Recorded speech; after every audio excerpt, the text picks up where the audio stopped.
कलम 307 मध्ये सुमारे गेले 9 वर्षापासून सुरू फरार असणारा माघाडे श्रीरामपुरात जेरबंद। श्रीरामपूर प्रतिनिधी याबाबत अधिक माहिती अशी की पोलीस अधीक्षक अहिल्यानगर मुमक्का सुदर्शन अप्पा, पोलीस अधीक्षक श्रीरामपूर सोमनाथ वाकचौरे, उपविभागीय पोलीस अधिकारी जयदत्त भवर यांच्या मार्गदर्शनाखाली पोलीस निरीक्षक श्री विशाल खैरे, श्रीरामपूर शहर पोलीस ठाणे व वॉरंट बजावणे कामी असणारे पथकाने वॉरंटामधील फरारी व पाहिजे असलेल्या आरोपींची शोध व अटक मोहीम राबवली।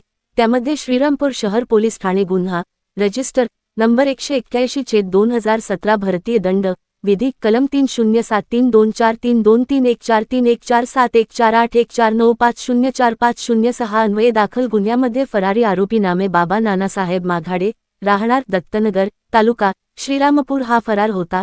त्यास आज मंगळवारी दि. 28 ऑगस्ट 2026 रोजी शिताफीने ताब्यात घेऊन अटक करून जिल्हा सत्र न्यायालय श्रीरामपूर येथे हजर करण्यात आले आहे। ही कारवाई वरिष्ठांच्या मार्गदर्शनाखाली पोलीस निरीक्षक शहर पोलीस ठाणे विशाल खैरे, श्रीरामपूर शहर पोलीस ठाण्याचे वॉरंट बजावणी पथक 6, पोलीस उपनिरीक्षक प्रसाद साळवे, पोलीस कॉन्स्टेबल प्रवीण दैमिवाळ, राहुल पौळ व टिळकनगर पोलीस चौकी नेमणुकीचे पोलीस कॉन्स्टेबल कुलदीप परबत यांनी केलेली आहे। तसेच काल शहरात घडलेल्या कारवाईवरून महिलेला फिरवल्याप्रकरणी दोन्ही बाजूने कोणीही तक्रार दिली नसल्यामुळे गुन्हा दाखल झाला नाही अशी माहिती पोलिसांनी दिली आहे। या महिलेच्या मुलीने प्रेमविवाह केल्यामुळे तो तिच्या आईला मान्य झाला नाही।